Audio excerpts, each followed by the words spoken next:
quickly. Settle down.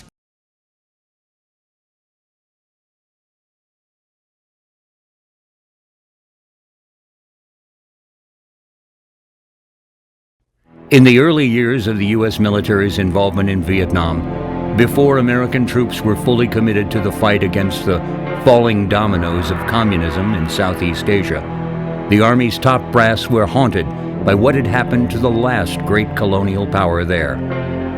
Long before they were overwhelmed and forced to surrender at Dien Bien Phu, the French Army had been outmaneuvered and outfought by General Vo Nguyen Giap's Viet Minh. Hiding in the jungles and staying on the move, the Viet Minh harassed and decimated the larger, slower, less mobile French forces. They had had an almost supernatural ability to appear out of nowhere, strike quickly and hard, and disappear into the countryside again. The American war planners knew that, like the French, they would find their superior technology and strength reduced, if not canceled out altogether, by the thick jungle, through which led only a few narrow, twisting roads. Guerrilla conflict was virtually unknown to the U.S. Army's regular infantry units. The last time Americans were involved in guerrilla warfare was in the Philippines at the turn of the century. The regulars arrived in country in parade uniforms and footgear, with bright white name tapes and multicolor patches. Their weapon, the bulky M14, perfect for Europe's plains, was unsuitable for the jungle. Air mobility was still being perfected, and so the young grunts set forth in this strange new land as soldiers had for a generation, on foot. One thing was clear: if American forces were to have any chance of winning this war, they would need eyes and ears that could penetrate the jungle canopy and guide the overwhelming U.S. firepower to the lurking enemy.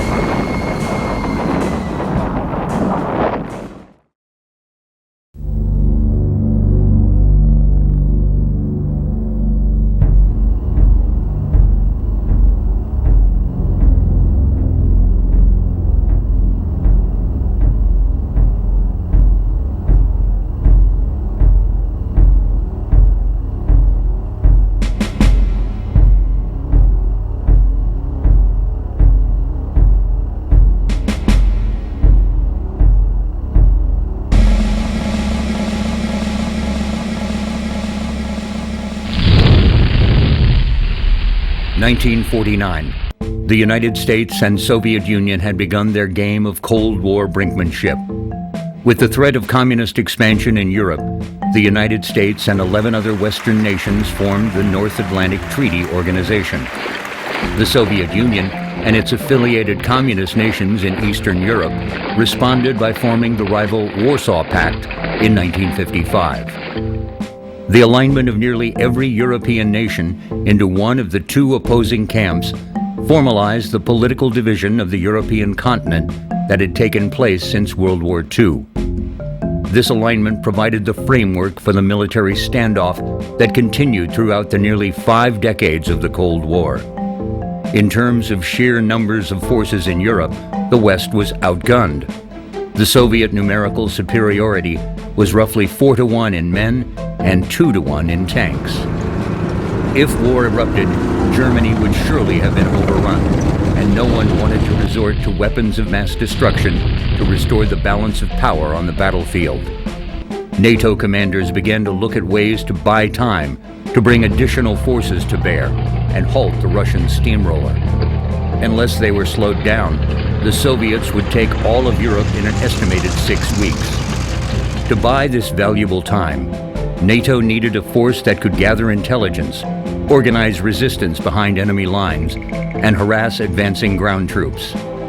The answer was the U.S. Army's long-range recon patrols. But by the early 60s, the United States military and foreign policy focus was no longer primarily a conflict in Europe. The Vietnam War, at the time, was the longest war the United States military had ever been involved in. It started slow and small with special operators, special forces, secret organizations. But beginning by 1963 and 1964, larger numbers of United States Army Special Forces began to arrive. Groups of advisors were then assigned to the Army of South Vietnam, the ARVN, or Army of the Republic of Vietnam. They began to advise many of these organizations as they went out on sweeps against combat units of the communists, the Viet Cong. These became larger and larger.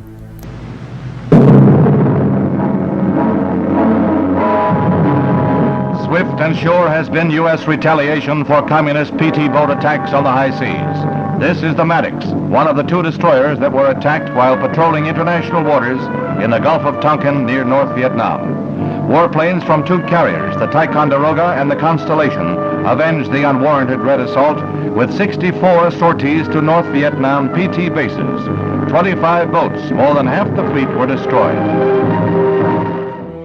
By 1965, largely because of political unrest within South Vietnam, the United States military was sent in division and brigade strength for the first time into Vietnam. In addition to the Special Forces, the United States Army sent combat troops, the 173rd Airborne Brigade, the 1st Air Cavalry Division, and many others beginning in 1965. The United States Marine Corps conducted landings along the coast and began sending troops into Vietnam. As the U.S. increased its commitment to the war in Vietnam, it began to deploy large numbers of combat troops. These troops soon found that they had entered combat with inadequate reconnaissance resources. Soon, unit commanders began forming provisional reconnaissance units. There were only a handful of LURPs, or ranger units, on the Army rolls at the beginning of the war. But as in every other instance in American military history, it did not take long before actual combat showed the big brass the need for more of the small, mobile recon units. Eventually, commanders were granted the authority to form permanent LURP units. Divisions were authorized LURP companies, and separate brigades LURP detachments. You want to know what we're looking for in the LURPs? We want a special kind of person.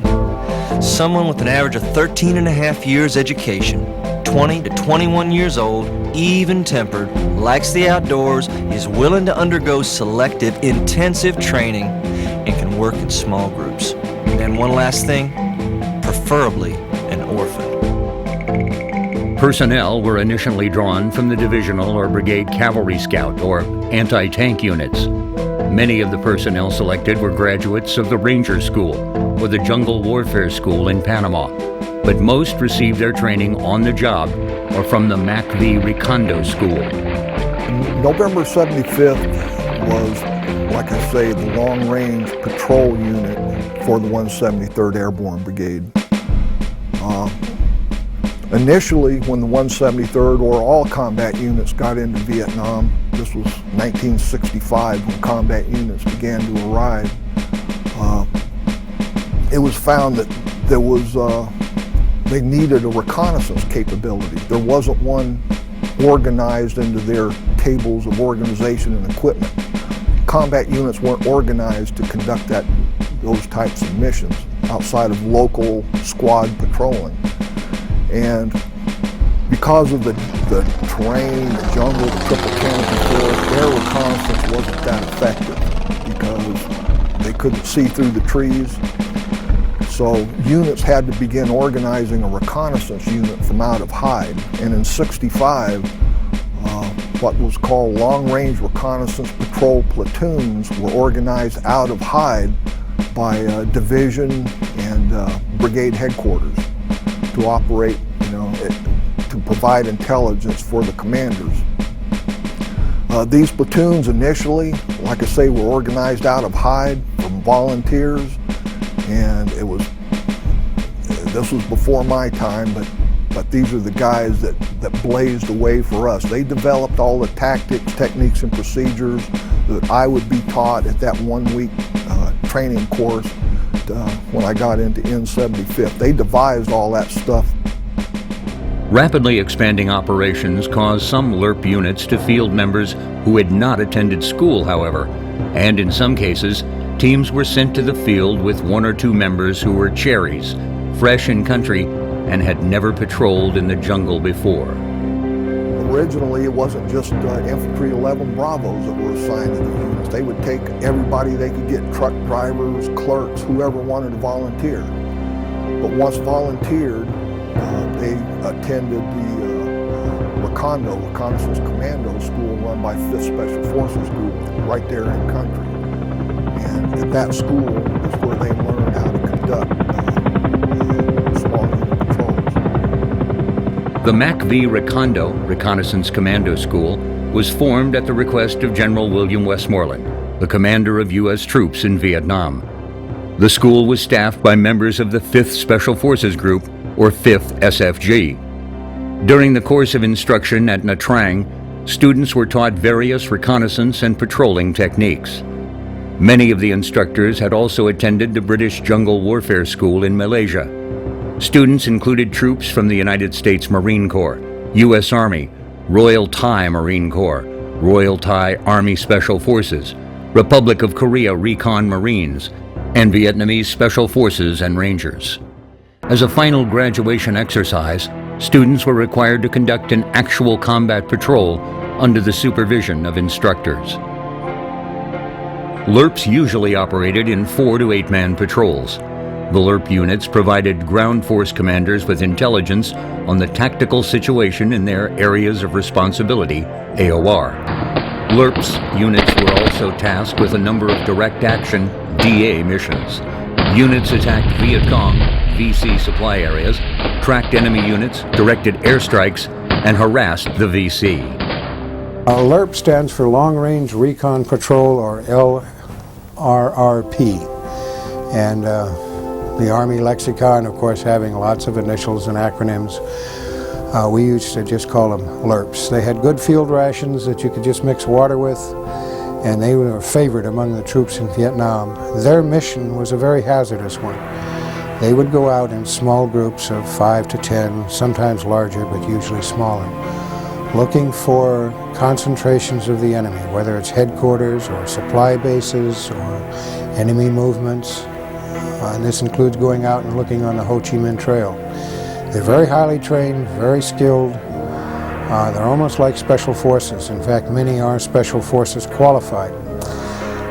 And their job was to find and report enemy positions, movement, headquarters, supply buildups, largely an intelligence role, and highly dangerous. Normally they would carry AK-47s, enemy weapons, to confuse the enemy on signal fires, as I mentioned earlier. I went because I had a special camera with a telephoto lens, and they wanted somebody who could go along and use this type of camera so we didn't have to get in real close. And the greatest picture I ever took in Vietnam was a line of 300 North Vietnamese Army regulars with pith helmets, regimental unit identification numbers, coming up the side of a hill, and they came within 5 yards of where I was hiding. And I took the picture, several pictures in fact. Of course the S2 immediately, the intelligence back at Brigade, immediately confiscated all these pictures and classified them because we had found the regimental headquarters of the 22nd Regiment that our brigade had been looking for almost 3 months. And we landed almost in the middle of them. And we played a game of cat and mouse or hide and seek with these guys. And the LURPs were the ones who were the masters at this. Masters of disguise, masters of being able to move at night, masters of being able to hide during the day. LURPs, again, it's a ranger concept. Special Forces use it as well. They use it particularly in their the Greek Sigma and Omega organizations when they were doing, and SOG as well. It's just any special unit, small unit that goes far away from the parent unit. Rangers do it in particular, going far away from the conventional unit that they're operating with. Sometimes beyond the artillery fan, sometimes not. But they just going out, way out into enemy territory, looking for, usually for multiple days, looking for intelligence. Generally, their rules of engagement are not to fire unless fired upon. Keep yourself very, very quiet, just look. Sometimes look and call in airstrikes, but stay unseen. That's basically what a LURP is. Operating for a week at a time in 6-man hunter-killer teams, Often out of the range of any friendly support, they were the eyes and ears of the infantry units they supported. The effectiveness of these teams in Vietnam was undermined not by a lack of skill or courage, but by local conditions, uncertain military objectives, the highly politicized nature of the war, and the inventiveness of their enemy. The subtropical climate, terrain, and fauna all exacted a toll on American troops. Dear Red, I'm living in a green world with green canvas roof over me, green sandbags all around me, dressed in green camouflage fatigues, and sitting on a green cot that once was white, but now mildewed. All around me are jungles of green where I live, fight, and will probably die. It is raining fairly hard. Fog has cut the visibility to 70 feet at noon and 0 at night. I'm sitting here cold and wet, unbelievably dirty after 8 days in the field. Fairly miserable, yet strangely content. My team is supposed to be relieved today, but the weather has grounded the choppers. This also means that air support will be erratic at best and non-existent at worst in this weather if Victor comes up the hill. The merry life of a ranger in the Orient. George Olson, Company G, 75th Infantry, Ranger.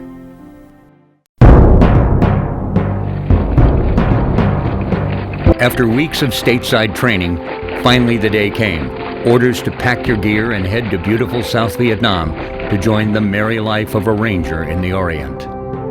Don Wagner was in his final year at West Point. Well, at that point, the people were starting to make it to Vietnam after all the different schools and all. And the class of 66 and 65, they were especially hard hit, and we started to attend funerals, or you would note the funerals up there of young lieutenants, people that you knew or knew of. And of course, as the years went on, that became a little bit more of a part of life up there. The burials, the protests, and things like that. And then as you got closer to graduation, your choice of branch and your choice of first assignment began to be something you would think about too. After graduation, Wagner volunteered for duty in Vietnam. We had the orders on graduation. Then we had 30 days leave. And then I went to Airborne School, Ranger School, Armor Officer Basic at Fort Knox. And then I think it was PL 51 that said you'd have 4 months of troop duty before you went overseas. Finishing another school was James Fowler. I graduated Ranger School, earned my coveted Ranger tab. Then I went to Vietnam, got assigned to originally Charlie Company 1st 503rd 173rd Airborne Brigade. A couple of guys come calling. Sergeant Fowler, you Ranger qualified? I got promoted to Staff Sergeant out of Ranger School. And I said, yeah, and they go, you want to go to 74th Infantry LURP? I said, hell yeah. I mean, who wouldn't want to, anyway, being a Ranger, of course, that's what I wanted to do. So I wound up 74th Infantry LURP, and then, by the grace of God, I was there on 1 February of '69, when we actually reactivated as November Company 75th Ranger. John Overcash received a special invitation to the war.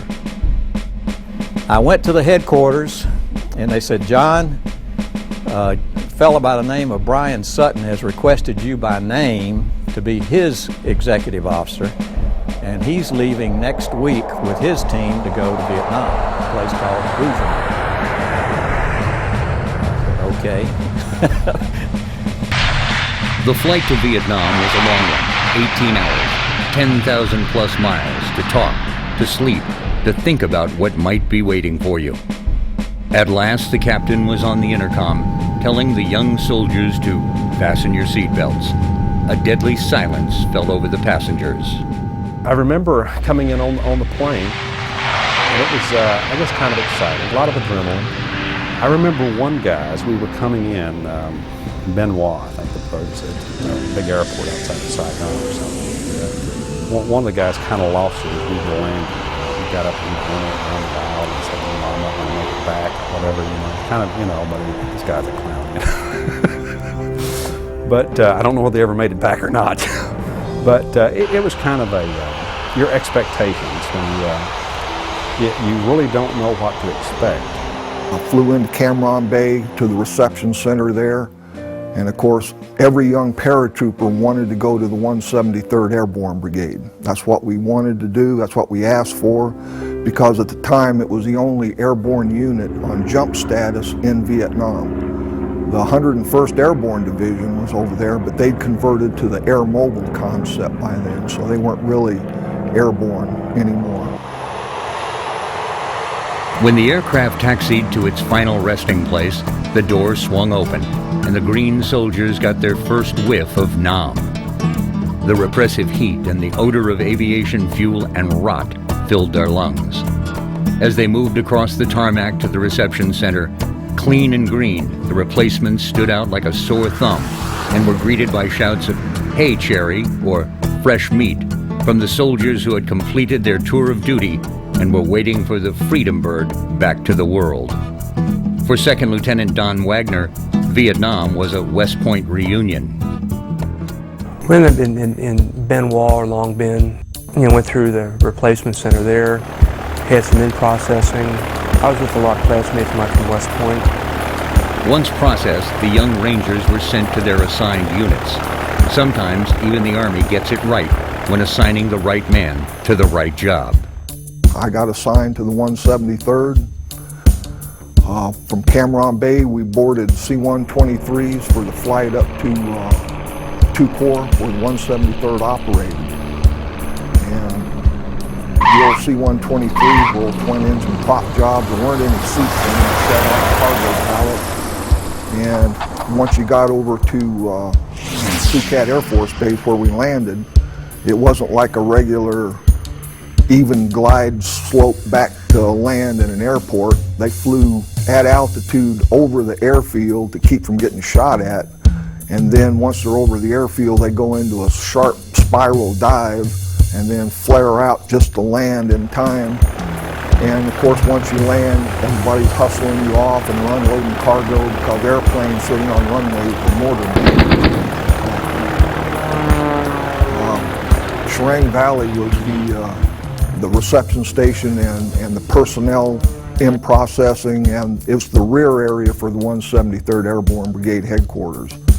That's where we process into, where you go through your 1 week of jungle school.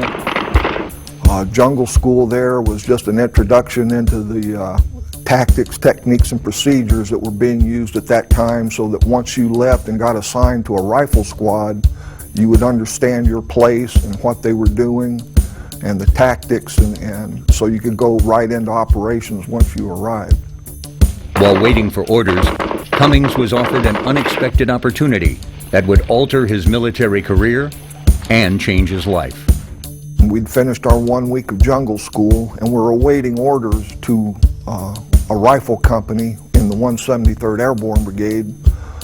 We would have 2 formations a day, and at that formation names would be read off, orders would be handed out, and men would be taken off for assignment to their units.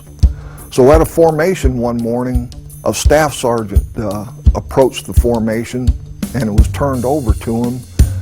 And this man was Staff Sergeant Johnson, and he was recruiting for the 173rd Long Range Patrol Company, which was November 75th Rangers. He was like the epitome of a soldier. Tall, square-jawed, crew-cut, wearing tiger stripe fatigues. You know, he was the kind of guy you looked at and says, he's saying, I'm somebody special, and if you want to join us and you're good enough, then go ahead and volunteer. For others, heading to their unit was the beginning of an odd journey to their assigned units. When I got in country, I remember getting fatigued, some underwear, and nothing else, and I kept asking people, the closer I got to my outfit, when I was going to get a helmet, a rifle, any type of field gear whatsoever, and everybody kept saying, you'll get it your next unit, your next unit. And I got the next unit, and they looked at me and said, didn't you get that stuff before you got here? No, I didn't. But I know I had a canteen cup with no canteen. I knew I couldn't run too much or jump and do anything else with that water because I was going to lose it. Here I am in Vietnam and in the war, and we're driving up the highway, and it's all new and overwhelming to a young man. The sights, the smells, the sounds.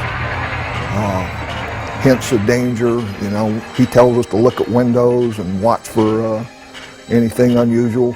At that time, by 1970, he said there was very rarely any incidents in the daylight out on the highways, but you still had to maintain your security. And it was interesting as we drove up the highway. I was expecting like scenes of World War II, of rubble and devastation, and it was just life as normal. These people were carrying on, going to the shops, the stalls were open, people going about their business, and what you learn is that war has been in Vietnam part of their history since time immemorial. So we go up QL-17 to a town called Bang Son, across the bridge of the Bang Son River, which is a major waterway there. And Landing Zone English is the forward operating base of the 173rd Airborne Brigade. It's the main forward operating base, and that was where we were going. That's where we operated out of. So we go through the gate and up a dusty dirt road to the compound, the Ranger compound. And as we go through the gate, I was struck by a sign that was posted there at the gate as we drove through. It was a big black plywood sign with the N75th red and black Airborne Ranger scroll, and in white were big block letters that said, "Live by chance, love by choice, and kill by profession." And I knew when I drove through that gate that these people that were in this compound and volunteered to do this kind of work were something a little bit special, a little bit audacious, maybe a little bit arrogant, whatever it was. I knew I was getting in with a bunch of people that, like I say, it was going to be something special. I had volunteered to do something that not obviously everybody wanted to do, probably not everybody could do. And it was, I think I joined for the challenge because I knew that the people I was going to work with were going to be a cut above the regular soldiers. So I went to, with Brian and his team and everything, A223 to Vietnam. We were assigned to a place called Bugiamap. Bugiamap, B-U-G-I-A-M-A-P, is a special forces camp that was located right up in the northwest corner of 3 corps. You know, the country was divided into 4 corps areas. I Corps, which was 1 corps, you know, 2 corps, 3 corps, and then 4 corps down in the south. So we were 2 kilometers, 2 clicks, which is a mile and a quarter, you know, for those non-military people, from the border, Cambodian border. And it was our job to patrol our AO, area of operations, and keep the Vietnamese, the VC. Now this is 1964, so in 1964, we weren't fighting NVA, North Vietnamese Army, we were fighting VC, Viet Cong, Vietnamese Communists. We patrolled up and down the Cambodian border weekly. First Sergeant Henry Caro, who's in the Ranger Hall of Fame, he's the one that signed me into the company, and then we got assigned to a class. You have to go through what's now called the Ranger Assessment and Selection Program for the regiment. At that time, it was an in-house training course that N75th conducted on its own, and it's a selection process and a training process. It was 1 week in duration. It was very intensive. It was basic skills such as communications, first aid, battle drills, and it was no nonsense stuff. First aid was you learn how to give an IV blood expander by sitting across from your buddy and sticking needles in each other's arms to really do it. You learn how to call in artillery by actually calling in artillery on a big rock formation on a hillside outside of LZ English. You called in helicopter gunships, live ammo on the same target. No expense spared for us. The training was real, and you had to do it, and you had to be proficient at it, and there was no time for anybody that couldn't quite get it. If you couldn't quite get it, then you were sent down the road immediately. For Lieutenant Wagner, life at Firebase Eagle turned out to be pretty good. With the 101st, there was a mess hall, so you could get 3 good meals a day. There was the shower, although it was a little disconcerting because if you were the hooch maids and all that washed your clothes, also that's where they washed them at too, so that you would be there taking a shower with all the Vietnamese women doing your laundry right by you. You kind of lost all sense of modesty, what little we probably had at that point. You had a roof over your head. We had bunks. Had little compartments where you could kind of keep personal goods.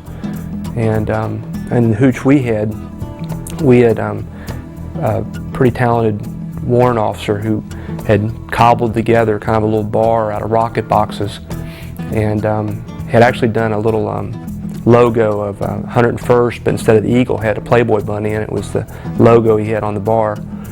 And you could buy gin over there for about $2.75 a quart, I think. And then I got my family to send me cocktail olives over, so we could actually have kind of cocktail hour and have martinis. But life at Eagle was not always happy hour. Our platoon of they called us the LRRPs, or the Blues is what we were called. I'd apparently replaced the lieutenant, and I was never sure of his name until recently, because what they used to call him, they say, sir, the lieutenant that was killed before you. I used to ask them if they couldn't just think of a name, any name, but I just didn't particularly care for that name. The last test before joining a team was venturing out on an actual patrol and being graded by the members. If you failed, you were finished as a LURP. Once you passed that assessment course, you were assigned to a 6-man patrol team, but you still weren't authorized to wear your red and black Airborne Ranger scroll, because you were assigned to that team on probation for 2 combat patrols. And at the end of those 2 patrols, that team voted on you whether they wanted you to stay with them as a member, or whether they just thought that, well, maybe you don't quite fit in and you'd be sent right down the road. So it was tough to get in. You had to volunteer for it, and you had to be good enough to get into it. But anyway, when I got there, of course, the way it worked is you had to run a couple of missions with different team leaders up there. One of them was Steve Maycumber. He was not Ranger qualified, but just an excellent Ranger team leader. The LURPs were hardcore. The rules of the game for LURPs in Vietnam were very different than those in the line companies. There was basically only one rule: do whatever you had to do to survive. LURP tactics evolved around whatever worked. Small teams, 5 men being almost the perfect number, could operate quietly with the tightest team unity.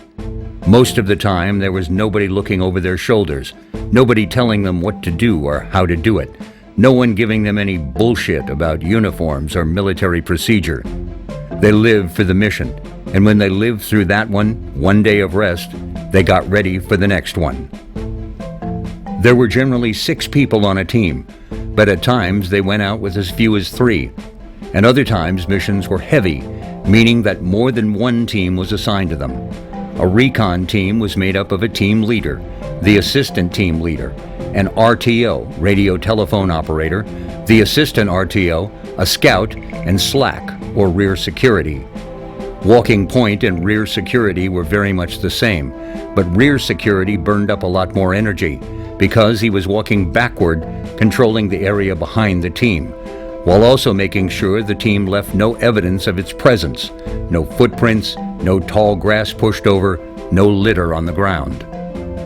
Often the team added a Kit Carson scout who was Vietnamese.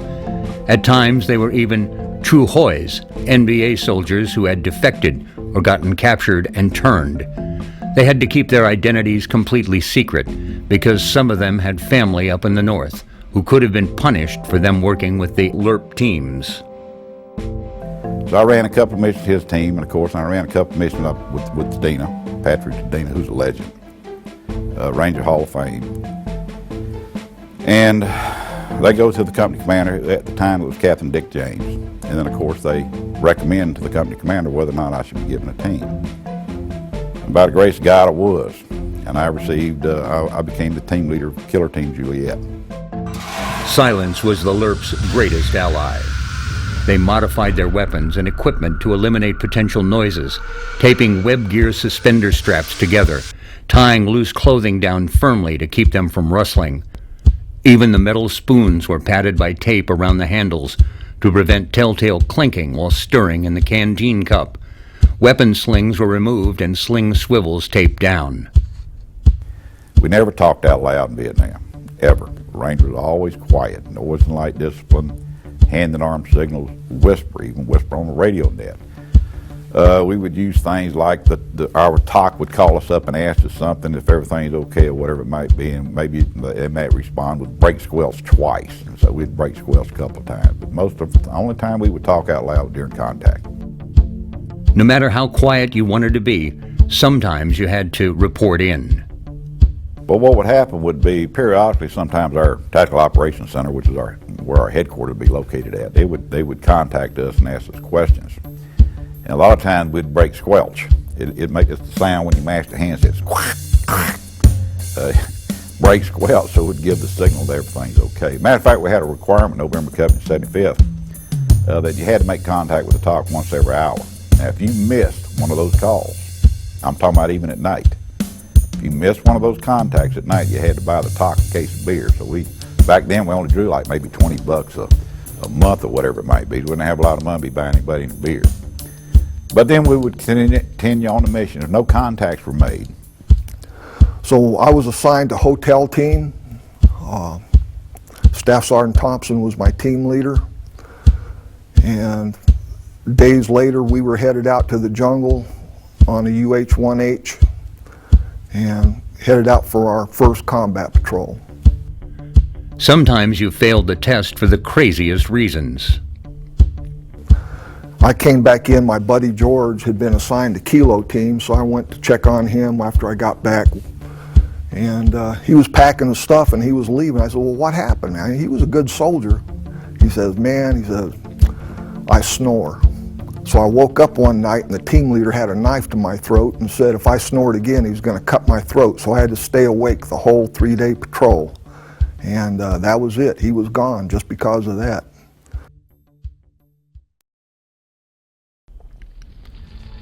In Vietnam, soldiers on both sides faced physical challenges posed by the climate, terrain, and wildlife of the country, along with the tactical and political problems thrown up by what was an inherently complex situation.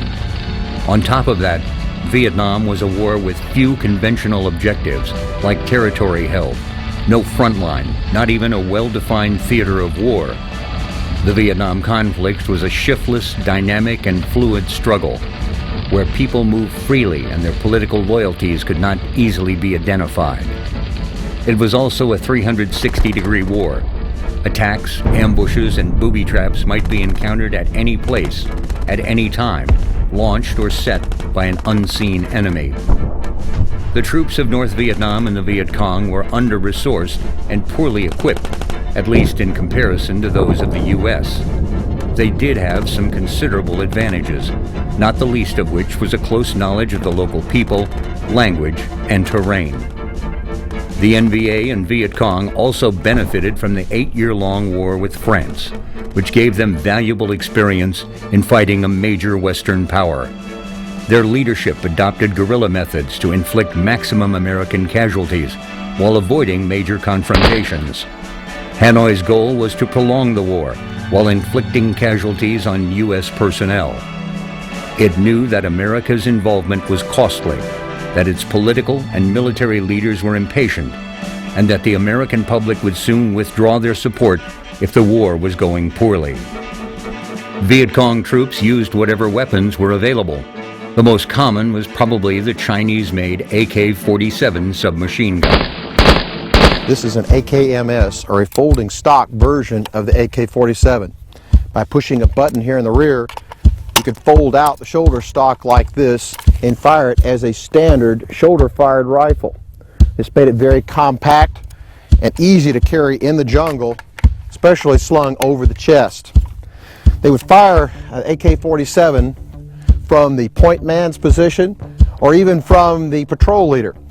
What that meant was the enemy would see and hear the tracers, the green tracers from these rounds, or hear the bullets from the AK-47 going through the jungle, and it would confuse them. That's what they were used to hearing. As soon as you fire an M16, they know exactly that it was the American there instead of a Viet Cong or North Vietnamese Army soldier. Also, if they're on an extended patrol and they began to run low on ammunition, they could use captured ammunition from enemy stocks.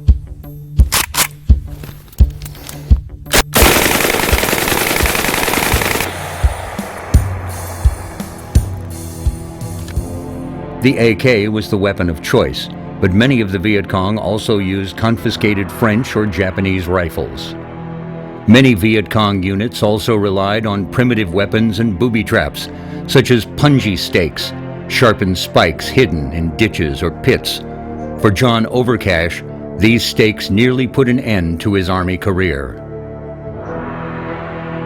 We patrolled up and down the Cambodian border weekly. We had patrols out there patrolling up and down.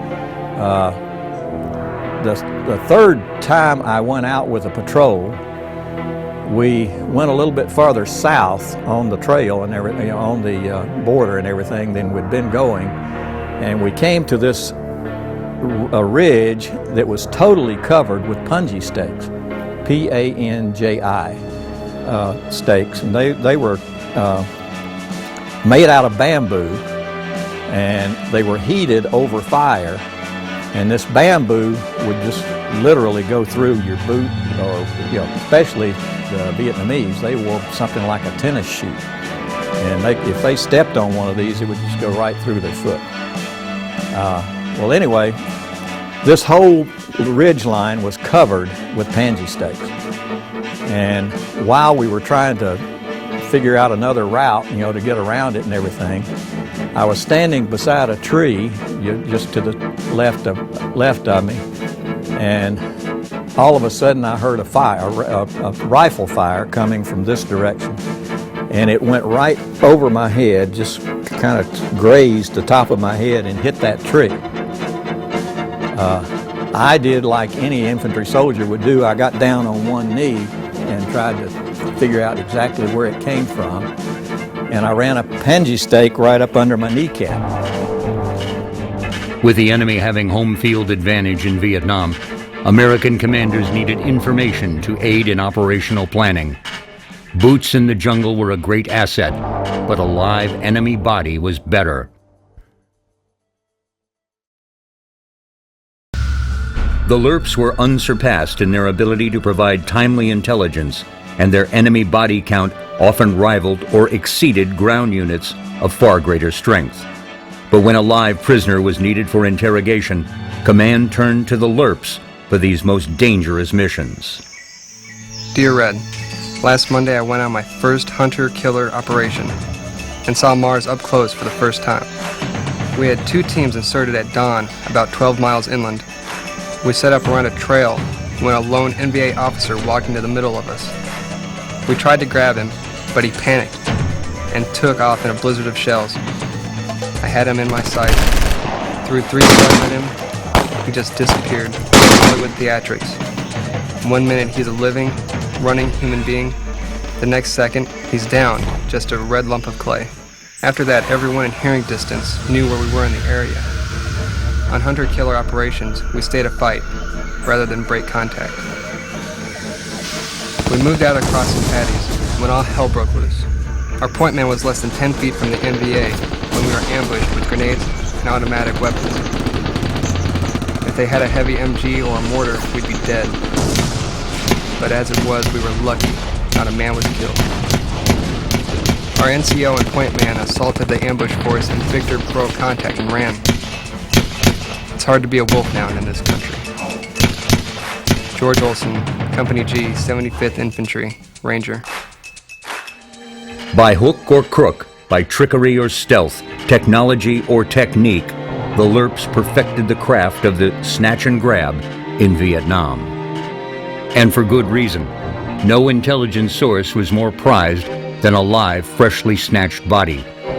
Hunting was good in the early days. In 1967, the LURPs grabbed 38 NVA officers and double that number of VC chiefs. But as the war went on, the enemy devoted more and more troops to counter the recon units. By 66, North Vietnamese are getting pretty used to these guys, start coming up with pretty good ways to counter them. There's only so many. They always come in by helicopter. Generally, the thing was, you'd come to several clearings, the helicopter would go down in all of them. One of them, the guys would get off. So anybody watching would just see the helicopter coming down. They wouldn't know which clearing they got off. The problem is, there's only so many clearings in the jungles of Laos. A snatch meant initiating contact in dangerous areas against forces that usually outnumbered the teams 50 to 1. The typical mission would involve 8 men, 6 LURPs, and 2 scouts. They would insert by air or river, depending on the target. Once they located their target, the team would set up a perimeter to protect the zone around the grab. The team leader and at least one of the scouts would go in and grab the prisoner. Fear of the men in green faces and total surprise could subdue the target. The unfortunate prisoner would have his hands bound and his mouth gagged. Then the team would move out as quickly as possible before the alarm could be given. When you grabbed someone, dragging the prisoner slowed the pace of the team toward the extraction point, while the counter-recon teams and local cadre chased you all the harder because you had one of their own. Only 13 LURP units saw action in Southeast Asia. There was no central command and control for the force. Each LURP unit operated independently of the others. The LURP teams answered only to the parent unit it was assigned to scout for. LURP missions were characterized by extreme hardship, extraordinary attention to detail, and uncommon bravery. Generally slow moving quietly through dense underbrush that you just couldn't get very far. And so oftentimes if you look at their plans, sometimes they would move a kilometer a day or even less sometimes, and through terrible jungle area or high mountains, that sort of thing. And just looking at a relatively small piece of real estate, trying to see what's out there, call back, and like I say, call in airstrikes if it's worth it. The troops who volunteered for LURP duty were a unique group in a unique war. They were not super soldiers any more than the thousands of other brother warriors in the line units. Yet they performed super feats that earned the respect of friend and foe alike. By 1965, in spite of the best efforts of the Special Forces A teams and the LURP hunter-killer teams, the situation in Vietnam worsened. By the end of January, the Viet Cong were conducting large-scale operations less than 50 miles from Saigon. To counter the threat, U.S. forces were about to meet the enemy face-to-face in strength for the first time. Ground forces were pouring into Vietnam, and the newly established 5th Special Forces Group was actively taking action against Viet Cong infiltration routes. The standing order was to find, fix, and destroy the enemy forces where they live. The teams were flown into Cambodia by unmarked Hueys that would touch down on a number of clearings before the A-team would jump out and head for cover on the run. Bob Wessel was the door gunner on one helicopter, ready to unleash cover fire for the team if needed. We were flying a Special Forces group into Cambodia. This was a CIA presidential decision that was made. We were going over in unmarked helicopters and unmarked uniforms. There was good reason for the unmarked Hueys to be unmarked. At the time, the U.S. government was still claiming that they would not violate the neutrality of Cambodia. Of course, we weren't in Cambodia at the time. And that particular day, that morning, we flew out and dropped off 3 Americans and 8 Cambodian mercenaries. And their mission was they were along the Ho Chi Minh Trail. They were supposed to watch the NVA movement coming down the trail, unmarked trails, and their basic mission was to capture an enemy truck and bring it back. No sooner did Wessel and his crew fly out of sight when all hell broke loose for the strike force. As the Berets and their cadre fought for their lives, the air crews picked up their radio messages. It was about lunchtime. We were eating our lunch, and we was monitoring them on the radio and the helicopter, and they ran into, they caught hell. They got surrounded. There was a helicopter before us. It was supposed to be first extraction helicopter. Well, he was monitoring the same thing, and his battery went dead, so he couldn't fire his up. So we were second helicopter for extraction. It was Chief Warrant Officer Bill Armstrong. Co-pilot was James Fusel. There was Gary Land as the other door gunner, and myself. We had a James Calvary, Special Forces medic on a helicopter. So we were one to go and extract them. I can remember flying towards the area, and about treetop level, I was looking down. I could see, looked like there was columns of NVA moving in that area. I mean, we could see them moving in, and, you know, which is, there's some butt kickers. The NVA, they're regular Army, they're good. But I remember going in, and it was an area where it was a lot of trees, and we had to hover and drop straight down into the area. The Special Forces team was now in a running firefight, desperately trying to make it to the nearest landing zone and the safety of extraction. So we had landed, and we had moved away from the LZ and basically set up a perimeter, and just wanted to see if we were being followed. We saw another team across the valley being infiltrated. We could see them. They were about 5 miles away, and the team was lost. And we sat there and we watched the gunships come in. We saw the choppers try to go in and get them out, and we also listened to it on the radio. And that was a very difficult time for us. The choppers were burning up the turbos, trying to get there in time. As we dropped down in the area, we just started catching fire going in. As a matter of fact, they shut all our radio equipment out. It was gone. So we had no communications with the CNC ship up above. We were basically on our own. And I can remember landing, and there was just fire going on. I could hear Gary firing the other side, and I was firing. As the Green Berets and the surviving Cambodians reached the LZ and the choppers, the NVA turned their fury on the rescuing slicks and the air crews. We had a lot of incoming rounds. I remember sitting there firing. I had a bunch of them coming toward me, like 15, 20 of them I fired, and they all went down, and they never came back up.